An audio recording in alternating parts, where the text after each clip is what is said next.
Imagine this. You show somebody your new outfit, and they look at you, they smile politely and say, "You're really brave." Now, that sounds like it could be quite nice, right? But in the UK, well, that might not be a compliment at all. And the scary part is, often they won't even tell you. Because British people have a very particular way of communicating. We don't always say what we mean. Sometimes we soften things, sometimes we hide things, and sometimes we say something that sounds nice, but actually isn't. And if you don't understand this, you're not just missing language, you're missing the real message. If you want to learn even more about this lesson, there is a free PDF that you can download in the description below. And please remember to like and hype this lesson as it helps other learners to learn as well. But hello, you wonderful people. Welcome to my channel, English Right Now. My name is British English Teacher Roy. Well, actually, it's Roy. But on YouTube, I'm known as British English Teacher Roy. And I've been teaching English for around 16 years. And on this channel, I don't just teach you the English language, I teach you how it actually works in real life. The culture, the psychology, what people really mean, what people are really saying. Because if you only understand the words, you can still completely misunderstand the situation and the message. And today, well, we're looking at things that sound like compliments, which could actually be a secret insult. It's something known as a backhanded compliment. Now, before we get into the phrases, there is something really important that we need to talk about. This isn't about British people being fake. It's about something deeper. In British culture, we often try to avoid confrontation. We try to protect other people's feelings, often with this intention of not being rude and therefore seeming rude and indirectly losing face. We also try not to appear too direct and also not to impose ourselves on others. So instead of saying something like, "That looks awful," or "I don't like that," we might say something a bit softer, something safer, something that sounds nicer.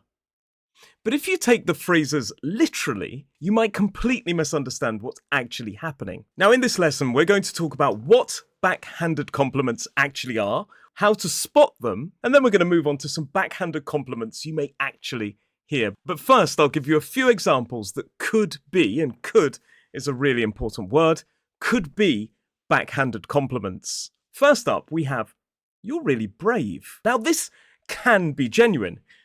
Sometimes we do genuinely think you're being brave. Wow, you're going to do a bungee jump. Wow, that's really brave.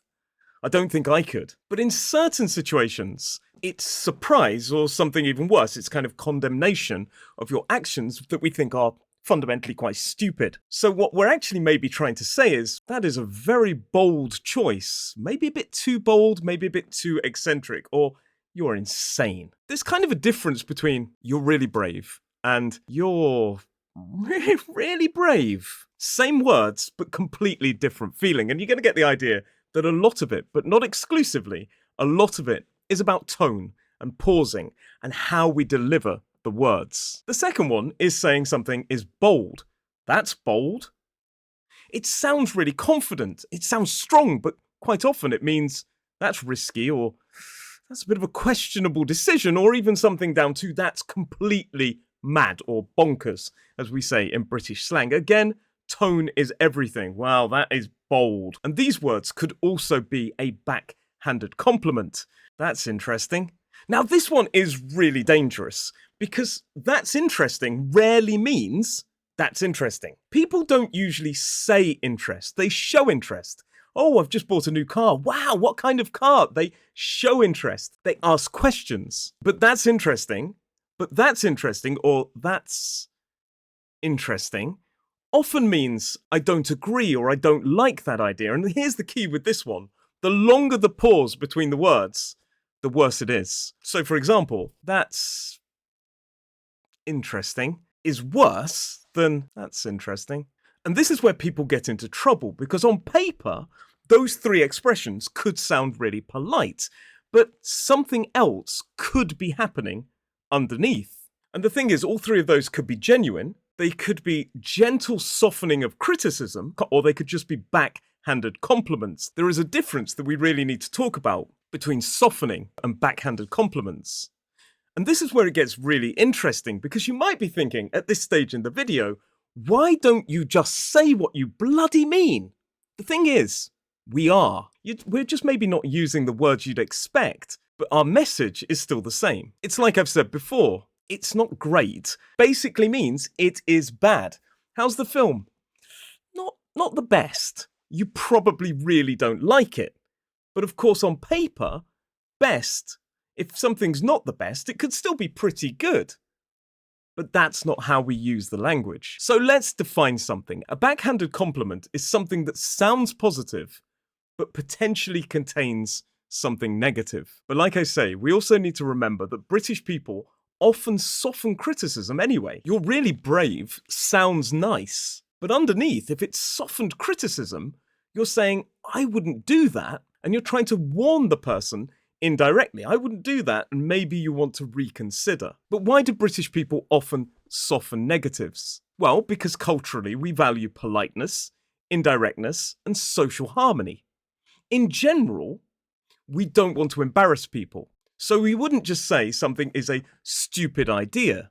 We might just say, "It's interesting, but maybe something else might work better." In general, we also don't want to create conflict and we don't want to seem rude. So saying something is directly a stupid idea would hit all of those three things we're trying to avoid. It would embarrass the person, it would potentially create conflict, and it would also seem pretty darn rude. So instead of saying, "I don't like your stupid idea," or simply, "I don't like your idea," we say, "That's interesting," and we expect you to interpret that as what we're trying to say. Instead of saying, "Yeah, those clothes, that doesn't suit you," we say, "You're very brave for wearing that." And that is the softening of general criticism, but they could also function as backhanded compliments. But the thing is, backhanded compliments can serve another purpose. The thing we need to say is the difference between general softeners is that it softens the impact, whereas backhanded compliments are often meant to be slightly obvious. And unless a British person is using a backhanded compliment, obviously joking, it can actually be quite passive-aggressive. Now, when it's obvious joking, you can actually banter back. We'll talk about that in a moment. But sometimes these backhanded compliments are passive-aggressive, hiding nastiness in politeness, and it's very difficult to argue back without creating an awkward situation. So why do British people use backhanded compliments? Well, there are a number of reasons. Now, commonly, it's about humour and banter. Banter is this kind of back and forth joking conversation, often filled with gentle teasing, humour, sarcasm, and so on. And it could be a sign that a person really likes you. If somebody gives you a backhanded compliment, which on the surface sounds positive, but hides a negative, it could actually be a sign that this person really thinks of you as a friend. I know that sounds really counterintuitive, but for example, say you're going with a friend to a dinner and you dress up quite smartly.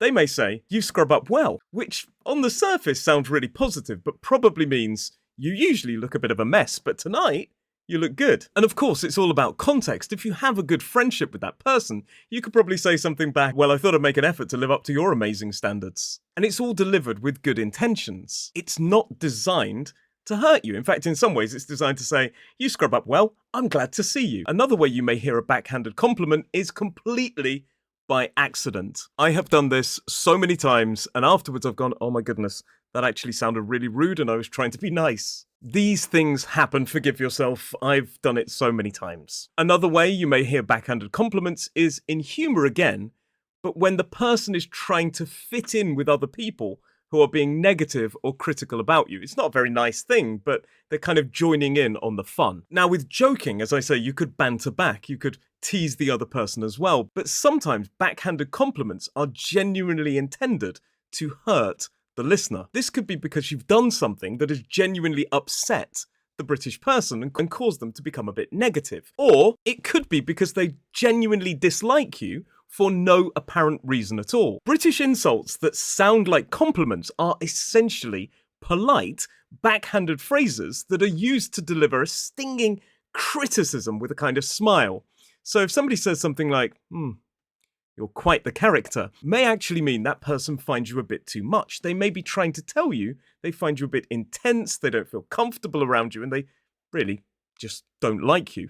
Usually a character means they're a bit weird or a bit unusual. But it sounds like quite a positive thing. If you know that deep down it's a negative, it's very hard to argue back if it's coming from a negative place. Because if you say, oh, what do you mean by that? You create conflict, an uncomfortable situation, and in fact, you end up potentially being socially judged for attacking what the person said, which looks like a compliment. So, like I say, when it's joking, you could banter back, but usually, if somebody doesn't like you, I mean, what's the point in interacting with them anyway? Another reason you may hear backhanded compliments is simply down to that person's own insecurities. They may feel that genuine praise would somehow diminish themselves, or they may feel they want to knock you down a peg or two. In other words, they may find you too arrogant and they just want to bring you down a bit. So we've talked about what they are, and we've also talked about why you may hear them, but how do you spot a backhanded compliment? How do you recognize them? Well, the first thing is listen for the mismatch. If it sounds positive, but feels slightly off, then quite possibly it's a backhanded compliment. Usually I say if you're left asking questions like, you scrub up well, and you're left thinking, well, does that mean I don't usually look good?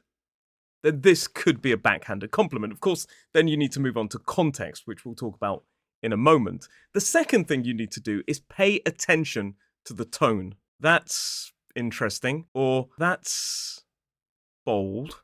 Could both be backhanded compliments. Now, often a backhanded compliment sounds quite patronizing. Oh, that's really interesting. It often sounds insincere, like, that's bold. It can often sound quite dramatic, or it can sound a bit snooty and aloof, like, oh yeah, that's really interesting. So pay attention closely to the tone of voice, and also notice the hesitation. That's different. That pause, that's where the truth is. The longer the pause, quite often the less sincere that word is. The fourth thing you should look out for is watching facial expressions. A smile doesn't always mean approval, especially if it's quite wry and an insincere smile, like, yeah, really. And of course, look at the context. Are you friends with this person? Is it a social situation? Is it somebody new that you're working with? The meaning changes depending on where you are and also your existing relationship. And often, as a bonus point, backhanded compliments throw in extra words. It's down to the extra words that are used that seem to add nothing, that don't need to be there. So, for example, you look amazing. Sounds quite sincere. But if I throw in an extra word, listen to how it changes. Oh, you look amazing now. Now. As in, not before. So that word now does add something. It's basically adding your opinion behind the words. You don't need to use that word now. And you're going to hear quite a few examples of added words that don't need to be there in the examples I'm going to give you. And this is where most people feel confused in the UK, because a lot of these things do sound quite polite, but they're not. And then it doesn't always feel honest. But now let me give you some examples of backhanded compliments that you may hear in the UK. Again, a lot of these could be completely sincere, but you need to judge with the tone and all those things we just talked about. But the first one, imagine that you cook dinner for a British person. They come to your house, they eat it, and they say, wow, that's surprisingly good. Surprisingly. That word surprisingly just adds this tone of, I didn't expect much from you.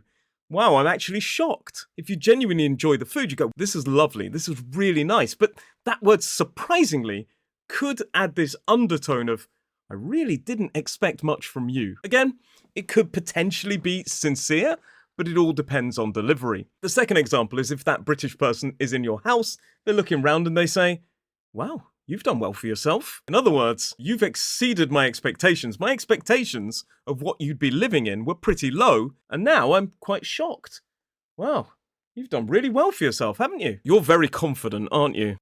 That tag question or question tag at the end, the aren't you, really adds an extra bit of weight to this sentence. It sort of sounds like you're a bit too confident. You're really confident, aren't you? Especially when I add that little pause. Maybe I think you're a bit full of yourself and you need to bring yourself down a level or two. This is one I love. I really admire how you don't care what people think. This works on a couple of levels. Now again, of course, it could be sincere, but quite commonly, it means that you probably should care about what people think about you. And also, It implies that people are talking about you, and some of the things they're saying, well, they're not nice. I really admire how you don't care what people think. In other words, you're acting like an idiot. You should pay attention to their criticism. Ouch. Again, with the word interesting, something like, that's an interesting choice, basically could imply that, well, I wouldn't choose that. That's really, different. Just kind of implies it's weird and not normal, and I don't really like it. Now, this again could be signalling criticism or signalling a dislike, trying to be in a polite way, but it could also be a really backhanded compliment, like, that's really different. Moving up the scale of nastiness, let's talk about analysing a photo. If I look at a photo of you, maybe an older photo, and I say, wow, weren't you slim there? It sounds like a compliment, but that word there implies in that photo, at that time, you were slim. Now, you're not. And you could mix this one up. Wow, you were really slim, weren't you? It's like a compliment that you can't really argue with, but you know exactly that that person thinks that you are not slim now. Another photo one is if you look at a photo of a couple, you see two people together, and you say something like, wow, you actually look happy in that photo. That implies, normally, I don't think you're happy, but in the photo, you look happy. Actually just reinforces that feeling of surprise. Like, normally you two are miserable, you hate each other, but you actually look happy in that photo. Again, highlighting a difference between a photo and what is real now is a backhanded compliment. One of the comments that I feel sounds so backhanded and I truly, truly hate is, I love that for you. Now, like with a lot of these, some people don't intend them to be backhanded compliments or something negative. But this one can feel a bit passive-aggressive. It's like, I love that for you, but it's not really good enough for me. I'm starting a new job in a restaurant. Oh my goodness, I love that for you. It just sounds really insincere. And like, it's good for your life, that's good for who you are, but my goodness, I'm better than that. Again, it's those extra words, for you. It just basically highlights that it is for you and not for me. Being sincere, I might just go, oh my goodness, well done, congratulations, oh I love that. I don't need to say, for you. Another backhanded compliment, I can see you really tried. Goodness me. Highlighting that you really tried says you put a lot of effort in, and that could be a backhanded compliment as well, saying you really put in a lot of effort. It's basically saying you tried, you put in effort, but the delivery wasn't brilliant. But let's focus on the try. Let's compliment the trying. I can see you really tried to clean the house. It's not clean. It's awful. But well done for effort. But again, you are highlighting that it is still wrong, but you're hiding it in a compliment. This one is directly for learners of English as a second language. So imagine a person says something to another person, you understand it as a second language speaker, and you make a comment. That person, and this would be really rude in my opinion, they could say as a backhanded compliment, oh, I didn't realise your English was that good.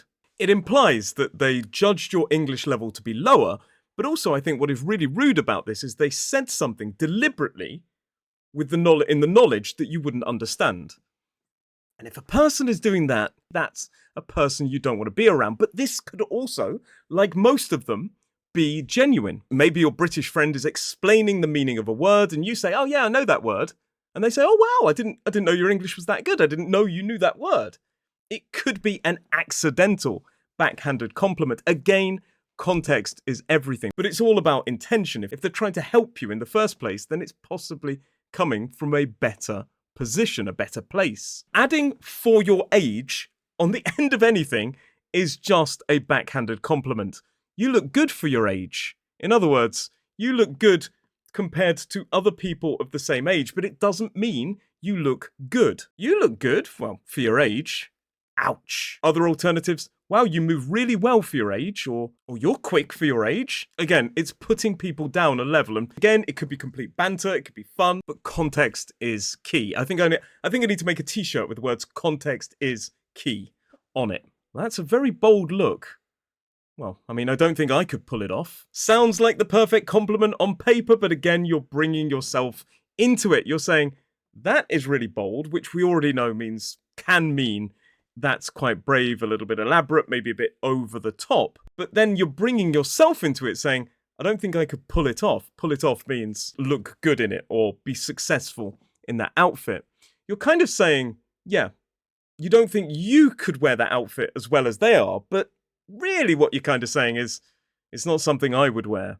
You wouldn't catch me dead in that. We've already discussed you're quite the character, which can mean I find you a bit intense or a bit eccentric, a bit nuts, and you scrub up well, which means you look good when you make the effort. But normally, you look a bit of a mess. If you're at a party, somebody may say, you're really sociable, aren't you? Again, aren't you adds that extra level, but sociable sounds positive, but they're effectively saying you're talking a lot. And depending on tone, it could be really critical. You're really sociable, aren't you? You're really talkative. Again, positive adjectives on paper, but context is key. God, I really need to make a t-shirt. Let me know in the comments below if you'd buy a t-shirt with my face on it, saying context is key. I think you'd be very bold for wearing it. Unique also sounds something really positive, but if you say somebody is unique, it could be saying they're one of a kind, but also it could be saying that they're just really weird. You're really unique. I don't really understand you. Now, you may be thinking, Teacher Roy, do you use any of these? And yes, I do. Now, in general, I'm not that passive-aggressive. Of course, we all have the ability to be from time to time, but quite often I use these in teasing, in banter with friends. And one I do use is, wow, you're smarter than you look. So quite commonly, I go with friends to a pub quiz, and maybe one of my friends gets a question right that's a really tricky and intense question, rather than saying, oh, well done, which, well, obviously sometimes I do because I like my friends and I want to compliment them genuinely. Sometimes I may say, oof, you're smarter than you look. In other words, you don't look very intelligent, but you're actually really smart. But of course, I intend this with love and banter, and I will only use it with people that understand it's coming from a good place. And again, going back to clothes, if you hear someone say something like, I wish I had the confidence to wear something like that, it implies that you're really brave. Again, it's another way of saying the same thing. It depends on tone. So the next time a British person says something that sounds polite, don't just listen to those individual words. Listen to the tone, the context. Listen to what's not being said. Listen to those pauses and the extra words that are thrown in that sound like they have no purpose, but clearly they do. And I do want to ask you something. Have you ever heard one of these phrases or something like it and only realized later what it actually meant? Tell me in the comments. I would love to hear about your experience. And if you want to understand British people on a much deeper level, there's a free PDF in the description below to help you learn even more. And as always, please remember to like and hype the lesson. It helps other learners to find it too. But from me today, I just want to say thank you very much for watching, and I'll see you in the next lesson.